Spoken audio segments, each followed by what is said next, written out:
full-scale warfare. Why don't you grow up? Why don't you grow up? So how did they end up wearing handcuffs? Thing you had cameras everywhere. Isn't that obsessive behavior? Border wars. And could you live next door to Party Central? Ever been under siege? That's what it's like.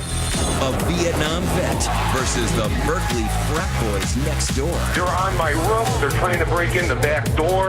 I'm just being overwhelmed. So why did you decide to move into this house knowing you'd be surrounded by fraternities? Sigma Alpha, why? And when a friendship goes down. Oh my gosh. They put it on Facebook that we were the blame for them all getting sick. A fence goes up. That's more like the Berlin Wall. They started painting pictures of pigs on the walls. But that's just for starters. What is this? Find out when you meet the people next door. When it comes to the neighbor from hell, we won the Powerball lottery. Here now, David Muir and Elizabeth Vargas. Good evening and Happy New Year. David is away tonight.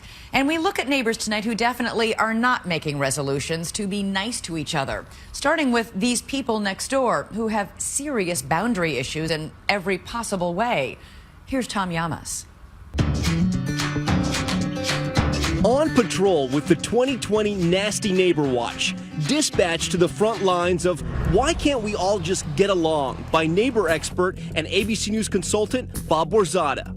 Of all the kinds of neighbor disputes, there's nothing like a good border war to get people's blood boiling. Tonight, two tales of terrifying territoriality, straight from Borzada's inbox. First, from Poughkeepsie, New York, along the historic Hudson River, a call for help. The Ennis family says they have, quote, the mother of all neighbor disputes. We've had quite a bit of trouble with the neighbors. And so this is the entryway now into all your misery? Yes, please follow me into my secret garden. There's no garden, and it's not a secret. Liz Ennis is in a blowtorch hot bickering battle with her backdoor neighbors, Steve and Loretta Jaeger. This is my property. If nothing else, the 65 security videos Ennis put up on YouTube reveal clashing lifestyles and landscaping. The Jaegers are Martha Stewart-style neatniks, while the Ennis' backyard, judge for yourself. He's got a perfectly landscaped lawn that he loves, and maybe he thinks your backyard is a mess. Part of our problem is that we've been spending money on his lawsuits and whatever. You don't have any money left to clean up the backyard. Oh, no. Given the personality differences, a border skirmish was bound to erupt. The first salvo comes when the Ennises accuse Steve Jaeger of aggressive lawn mowing, kicking up clouds of dust, and sometimes just kicking. Then, the Ennises say the Jaegers became chronic, petty complainers. He's complained about derelict cars, barbecues, lights, birds, vermin. The list goes on and on. On and on and on and on and on. But it turned to all-out war when the Jaegers took a drastic step that would forever block the Ennis eyesore behind them. This is the problem, huh? Yeah. Jaeger hires a surveyor who says the deed to the Ennis property is wrong. She owns less than she thought, a lot less. Then D-Day. Jaeger builds a fence right across what Ennis considers her land. He never owned the property. Never. Nothing says I hate you like an 8-foot, $5,000 hardwood stockade fence, especially when it's being used as an attack position to drown out your neighbor's barbecue with a hose. It's very disturbing, it's very upsetting, and it's so incredibly wrong. Ennis sued Jaeger over the alleged land grab twice. What was the meanest thing you ever told him? I said, does it suck to wake up in the morning and find out that you're still you? But two judges have sided with Jaeger, saying he's right about the property lines and his fence is fine. So we heard from the Ennis family. Let's see what the Jaegers have to say. Over at what Liz Ennis would consider the enemy camp, Steve and Loretta Jaeger reluctantly told us their side of the story. We asked to settle it between the two surveyors. She said, no, it's going to court. It went to court. She lost it.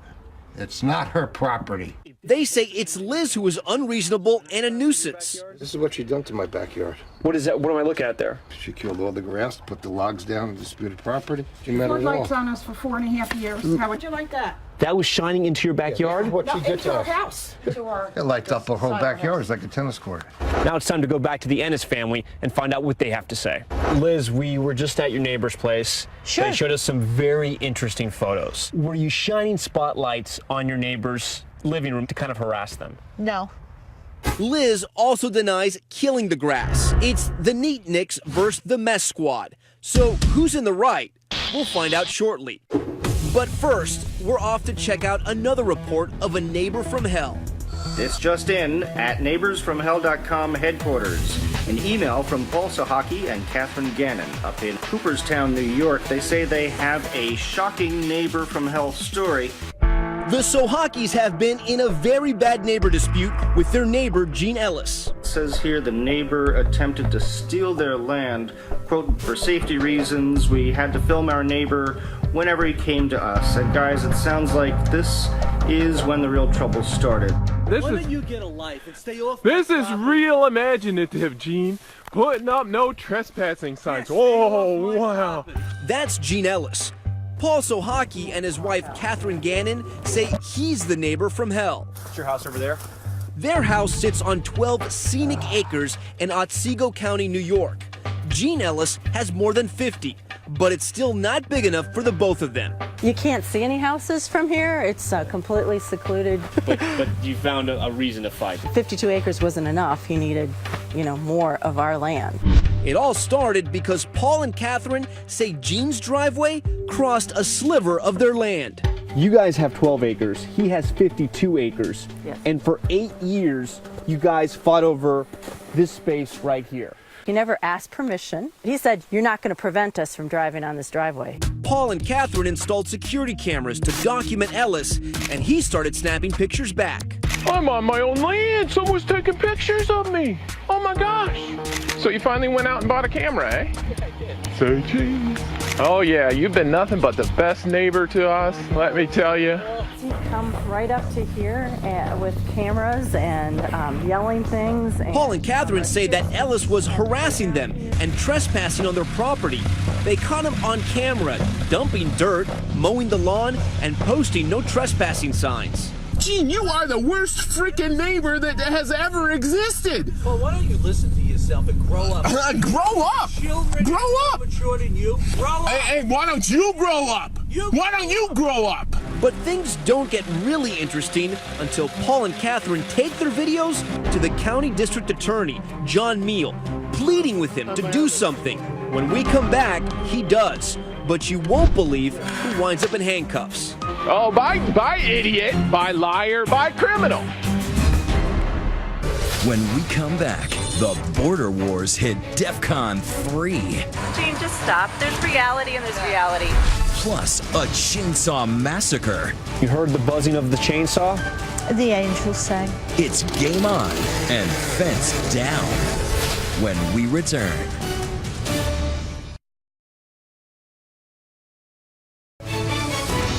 '20 continues with the people next door. There are some tried and true strategies to turn the tide in a neighborly border war. You can build a fence, you can file a lawsuit, or if you're Liz Ennis in Poughkeepsie, New York, you can fire up your trusty chainsaw. Now that's a game changer. Her backdoor neighbor, Steve Jaeger, put up a fence on what Liz considers her property. After her legal efforts failed, she turned to more direct action. Figuring the best defense is no fence, she ordered her handyman, Jose, to go to work. When you heard the buzzing of the chainsaw? The angels sang.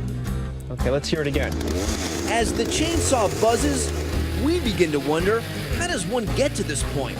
A couple of times it has happened where people will reach out to me and they wind up being the neighbor from hell themselves. What did you think about that when they chainsawed your fence? Oh, we were very upset. Chainsaw my fence down.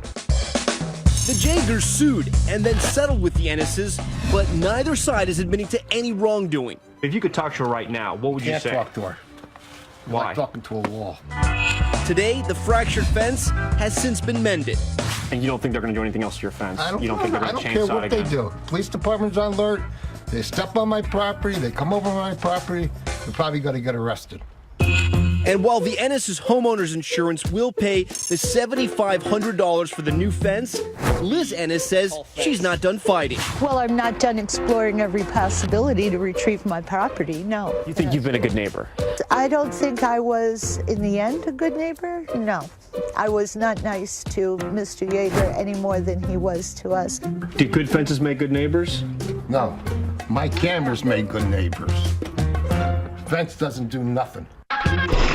Meanwhile, up in Cooperstown, New York, Paul Sohaki and his wife, Catherine Gannon, The dispute starts around here, right? Yeah. are battling with neighbor Gene Ellis over where his driveway ends and their property begins. He was redefining the border closer and closer to our house. You felt like he was inching closer and closer to your Oh, property. yes, definitely. Paul and Catherine sued and then settled. Gene Ellis agreed to move his driveway off their property. The civil suit agreement was that he was not allowed to be on our property or it was contempt of court. Case closed, right? Wrong, because Paul and Catherine kept their cameras rolling. What's that over there that connected to that tree? That's one of our cameras.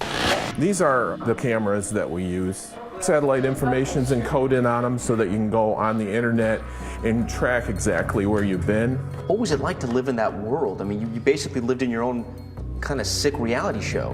It was a reality show.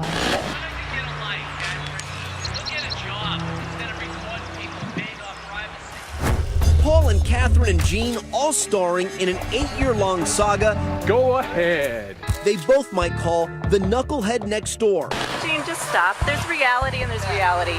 In this scene, Gene comes cruising through their woods like Bigfoot on a bulldozer. He came through this opening here and bulldozed the whole creek flat so that he could have a pathway to drive over here. Was that illegal?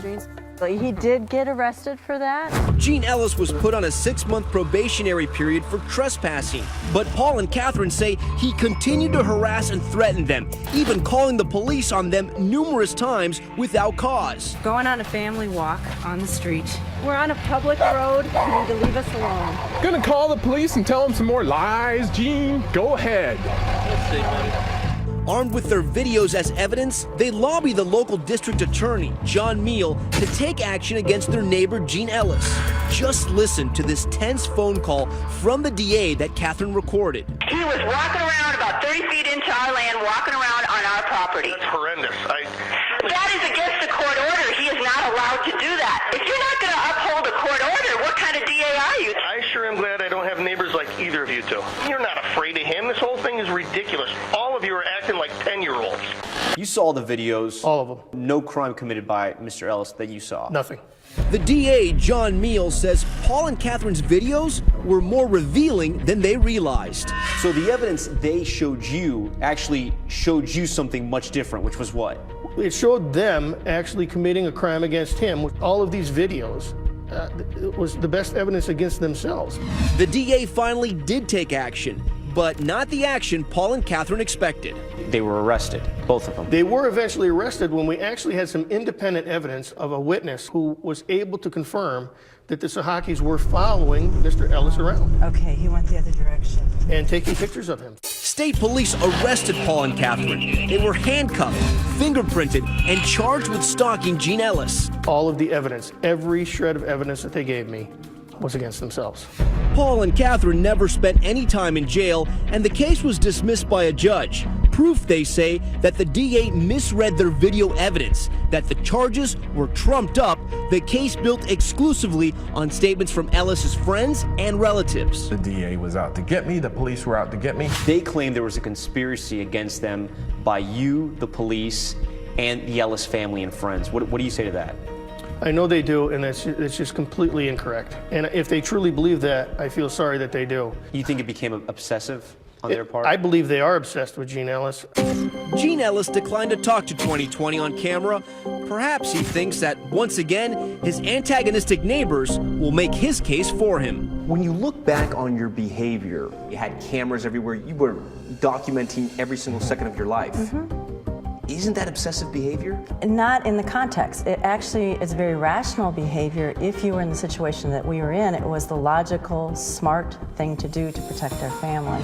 After all that, Gene Ellis blinked first. He moved. So Paul and Catherine get to say, we win. Except now they're moving too, relocating for Paul's work. Can these neighbor disputes actually get resolved ever? Yes, I believe that they can, but it's going to take time, it's going to take money, and a lot of anguish in many cases. So if you're looking for something that is quick and foolproof, it's the M word, move. When you look back on it, you know, the 8 years, the videotaping, the fights with the police, was it worth it for, what is this? This is 10, 12 feet? Without a doubt. It was definitely worth it because it not ended up being a fight about the land. It was more of a fight about justice. The point was it was a bully. That was the issue for us. When it comes to the neighbor from hell, we won the Powerball lottery. So who do you think was the real bully in that Cooperstown feud? We're live tweeting tonight, so let us know and use the hashtag ABC2020. We'll be right back. Next, how'd you like this for your scenic view? It's what one man recorded living on Frat Row. Ever been under siege? From booze to butts to butting heads. One man's crusade against the frats next door. When we come back.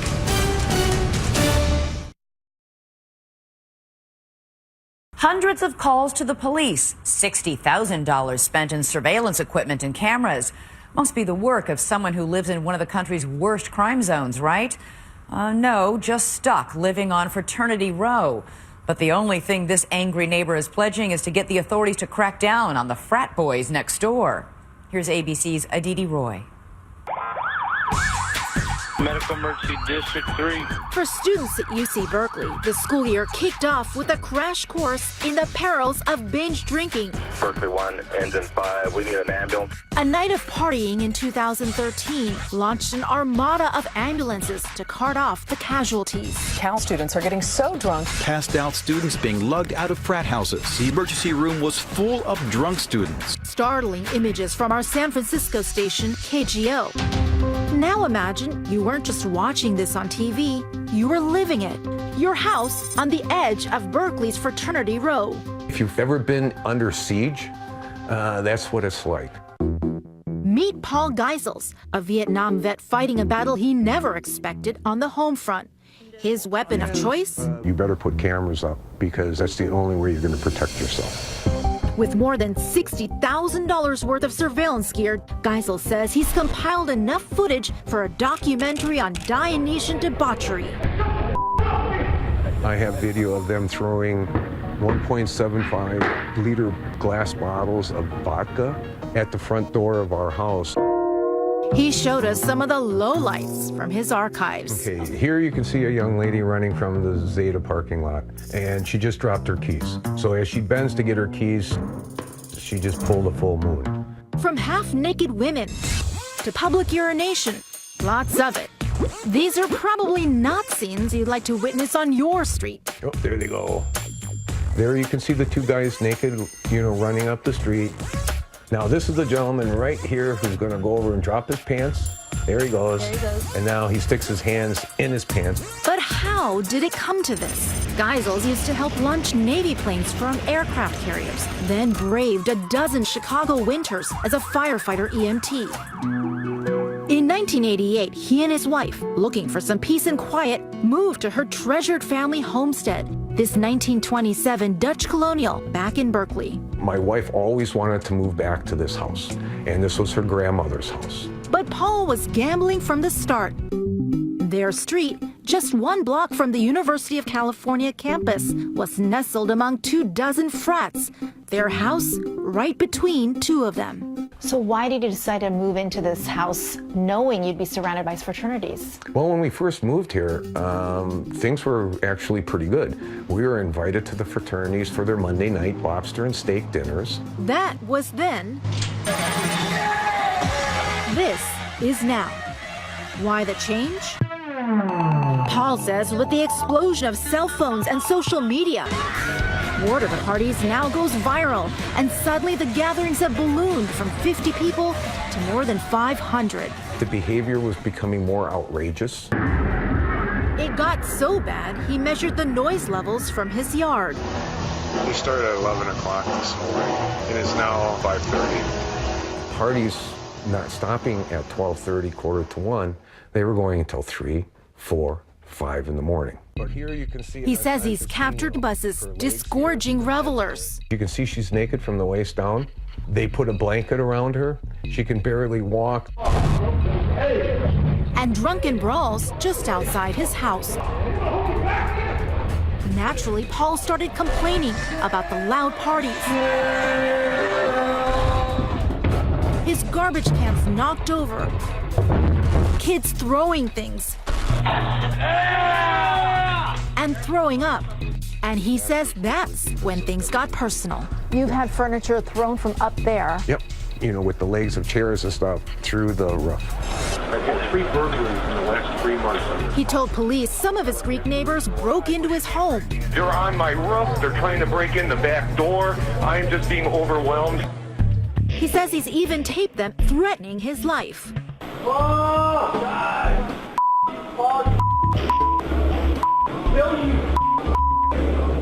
You've had death threats? Correct. How many? More than I can count. We've had windows shot out, saying that we're going to kill you. We're going to burn your house down. And he's not the only one who complained. We have 122 pages. His lawyer, Yolanda Wong, showed us this long list of police calls about Berkeley's frats. She says an average of 400 a year. Looking at the sheer number of times that they're called out and they respond, it doesn't seem like a light touch. The light touches, there's no arrests. They go and they say, oh, boys behave, but no one is taken to jail. When he's called Berkeley police, Paul says they've responded, but the parties haven't stopped. We're not getting really any help from the university or from the authorities. You cannot have authorities saying, yeah, they're breaking the law, but, you know, it's going to keep happening. Why don't you take a hike? 2020 reached out to the Berkeley police, who tell us they take all crimes seriously and address concerns about noise complaints, loud parties, and alcohol issues. And the university tells 2020 it works with its frats on safety issues and strips frats of their university affiliation if they break the rules. But Paul says that's not enough. Police are investigating the death of a young man at a UC Berkeley fraternity. He points to the recent death of a visiting student, Vibev Lumba, at a party inside nearby Zeta Psi. The cause? Released just 2 days ago, alcohol poisoning. The frat was stripped of its university recognition in 2010, but it continues to remain active. Now, full disclosure, I graduated from UC Berkeley in 1996, and while I only went to one frat party, I have a personal interest in hearing what today's underclassmen think about this home-brewed brouhaha. You live, I see, amongst a lot of fraternities here, right? I don't hear any music, any noise here. It's really quiet. I don't really feel bad because obviously your opportunity cost, you want to live here, it's worth it for you to live here, then you're going to have to put up with the noise and the nuisance. You've lived next door to a fraternity, and now you're a member of a fraternity.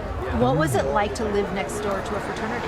When it's too loud, it just feels, it's uncomfortable when you're trying to concentrate, focus. And most of the other times, it was the same thing as living anywhere else. There are plenty of places to live in Berkeley that are not frat row. And so living on frat row, I feel like, is a conscious decision to be near the fraternities. Finally, Paul made the conscious decision to move out, but he still hasn't surrendered. He's kept his cameras rolling and filed a lawsuit against almost anyone connected to his neighbor dispute, including 34 of Berkeley's fraternities. Our goal is to win in court, to have some change, to have some civility in this neighborhood.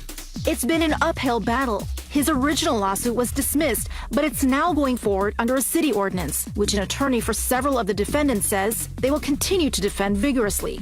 But this vet says he'll keep fighting and taping, hoping he and his wife can someday come home. I'm strong enough to continue this and to keep it going until we have a resolution because I feel so strongly about this problem.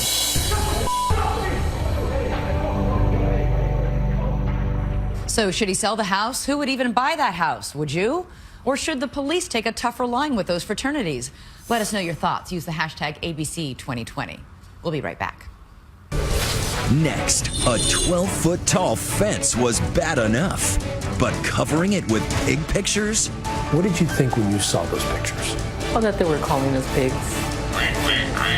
When we return.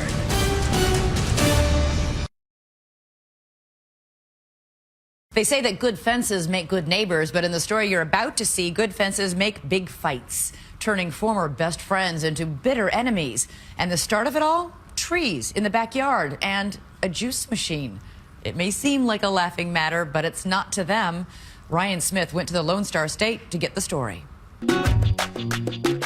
This neighbor tale begins in San Antonio at Vanessa Martinez's wedding. A backyard affair with guests including the folks from next door, Mary Lou and Rick Dominguez. There's Rick celebrating. We were very close. We went on vacations with them. Back then, it was nothing for Rick and Mary Lou to share meals with the friendly people a few steps away, the Martinezes. Dinners, cake, all that kind of stuff. Family matriarch Yolanda Martinez might have served up something like this. Yolanda loves Mexican food, but today can't digest the problems her chosen cuisine seems to have created between the two families. This has been already 2 years and 3 months, and it's still going. What's been going on is a knockdown, drag-out spat that made bitter enemies out of these former friends. Oh yeah, it got pretty ugly. It happened online when the then Facebook friends clicked the unfriend button. Why? Believe it or not, it's all mixed up with fruit and vegetables in a juicer like this. Mary Lou wouldn't talk on camera, so Rick did the explaining. We do this thing called juicing, which we've done for years, and it's just real healthy for you. Yolanda remembers what Mary Lou wrote. She had posted that they were into the juicing. But the neighbors disagree about all the other juicy details. The actual Facebook posts are long gone. But there's no doubt what each side claims the other wrote squeezed the life out of the friendship. What did they say? They got on Facebook and said, your stupid recipe for juicing gave the whole family diarrhea. She was sending like, well, if you wouldn't be feeding your family fatty foods and lard and tortillas, and maybe they wouldn't be as big as they are. You got offended. I did. It absolutely juiced up the tension already simmering over this man.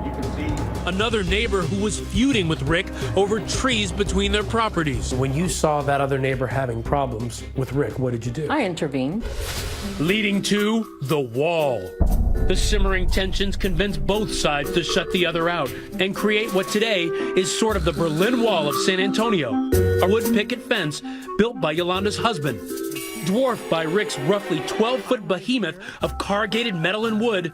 Technically, it's a detached covered patio. The fence and the almost Korean demilitarized zone around it with cameras facing back and forth has become a standing monument to neighborly hatred, covered on the local news. At the center of this feud, quite literally, is this 12-foot-high corrugated metal fence. And making one big headache for the cops. We're back and forth to those residences over and over and over again. Police Chief Bill McManus says the frustrating thing is, for the most part, what the feuding neighbors do isn't breaking the law. But boy, it makes you wonder about those laws. Oh my gosh. Like when Yolanda's husband Tony is repeatedly seen knocking down garbage cans using some sort of stick. Rick is convinced it's a cattle prod. It is a cattle prod with 2 electrodes on it. He parades around with it constantly. With a cattle prod? Yolanda denies her family even owns a cattle prod and claims whatever Rick recorded is nothing compared to what he's done to them, starting with that fence. It may be scenic on Rick's side, not so much on Yolanda's. They started painting pictures of pigs on the walls. What did you think when you saw those pictures? Well, that they were calling us pigs. First was the painted pig, then a painted donut, followed by a stuffed pig hung off a pole. And then... What is this? That's him. We can't show it, but on this banner, Yolanda says that's a stuffed pig in a simulated sex act, along with an obscene message. What's he doing? He's trying to taunt you? I don't know. Rick says what he was doing was responding to a camera Yolanda's family placed 13 feet high, violating his privacy. That's against the law, so I was trying to prove a point. But in some ways that makes you look vulgar, because you're the one who's posting an FU sign and simulating a sex act to a toy pig. Well, tell him to stop videotaping us in our pool. But Rick is in the security camera arms race too. In fact, he runs a surveillance business out of his home. And as the volley of accusations escalated, Yolanda's daughter Vanessa, that beaming bride from happier times, claimed she was being violated. We are being watched 24/7. He's enjoying making our lives miserable. Every time we would step foot outside, either the front door or the back door, he'd be out there harassing us. How was he harassing you when you would walk out of your house? As soon as we walked out of the house, he would start making the pig noises. Pig noises? Yup, just like these pig noises Rick added to video he took of Yolanda and posted on YouTube. Once you get to that point where you are making pig sounds to harass your neighbors, you are emerging as the neighbor from hell. I have tried to be the one to be the strong one, and it's hard to be the rock to try to keep the family together.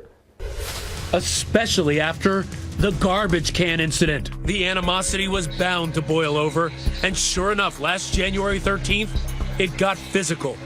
So what's happening here?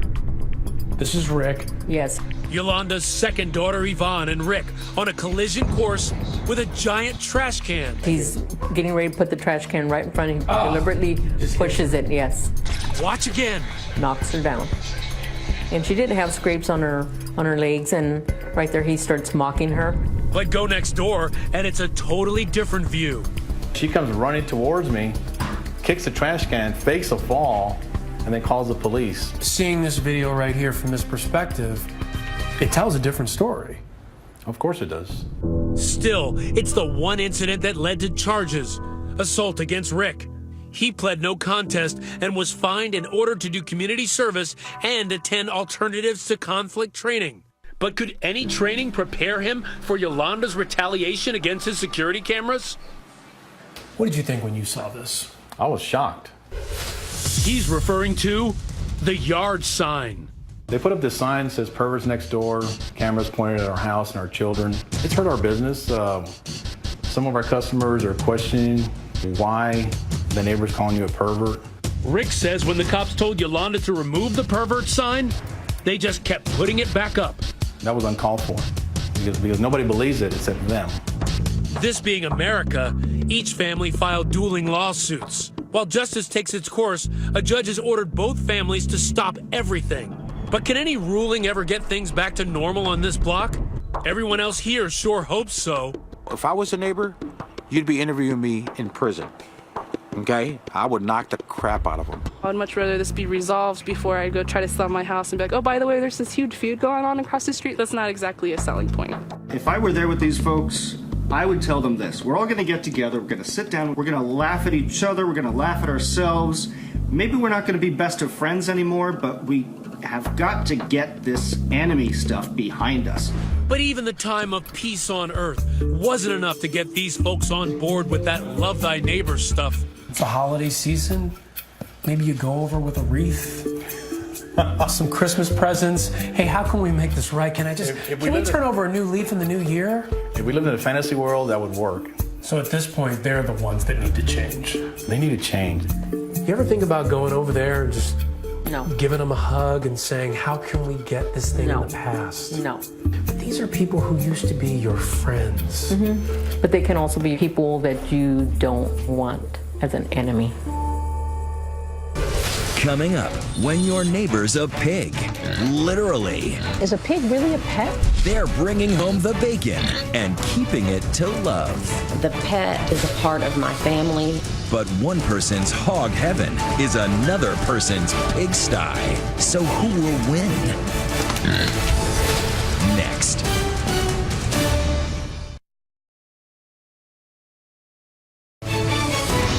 '20 continues with the people next door. Here's Deborah Roberts.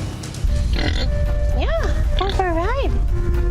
In the quiet of Midlothian, Virginia, a lone pig is making noise and news. We have breaking news surrounding the fate of Tucker, the pet pig.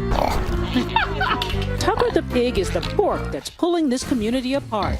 On one side of the aisle, Tucker's supporters. On the other, angry residents who don't want to see their town turned into a pigsty.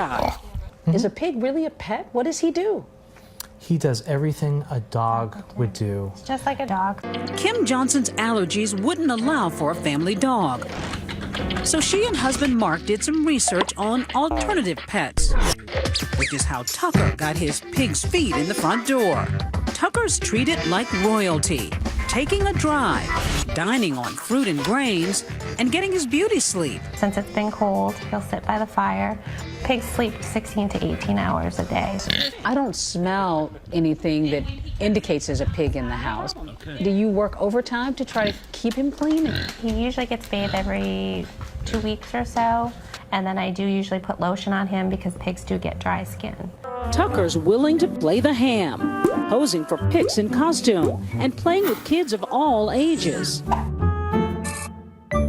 Everyone loved Tucker until the day someone didn't. When did this happy-go-lucky story take a dark turn? Code officer had come to our house, and she's like, well, someone has called in a complaint, and that I had 10 days to get rid of him. 10 days? 10 days. A neighbor's complaint highlighted the fact that the Johnsons' property was not zoned for livestock, so they attempted to get a conditional use permit to redefine their property as a stock farm. The opposition cried foul.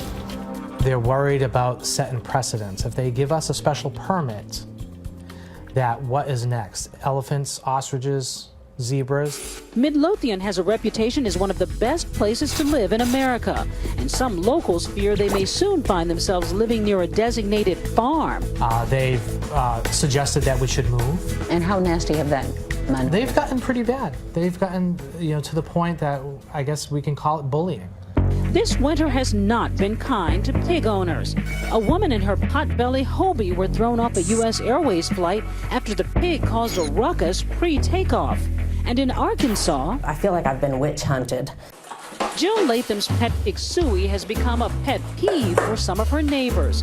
Though she researched and found her Vietnamese potbelly was considered an acceptable pet in Little Rock, some in the community began complaining, claiming Suey was making too big of a mess in Jill's backyard and posing a hazard to local property values. She, at one time, got a petition and was going to get the neighbors to sign it so she could keep the pig.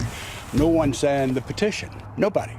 To Jill's dismay, the fight went all the way to the city council. I am the reason we are wasting our time in a city board meeting talking about a potbelly pig. The council's reading of the laws? Yes, you can have a pet pig in Little Rock, but you'll need a 300-foot buffer of land between you and your neighbors. Jill does not.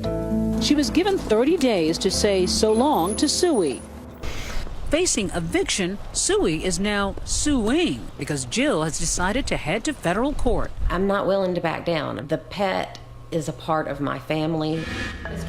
Back in Virginia, the Johnsons are waging their own battle at a meeting of county supervisors, and lots of folks have something to say about it. I believe it's going to be very difficult to grant this request for conditional use permit and then in the future to deny someone else's. Please give our community closure, and please deny this appeal. When Mark Johnson gets up to speak, he makes a difficult admission. I am a man with a psychological disability.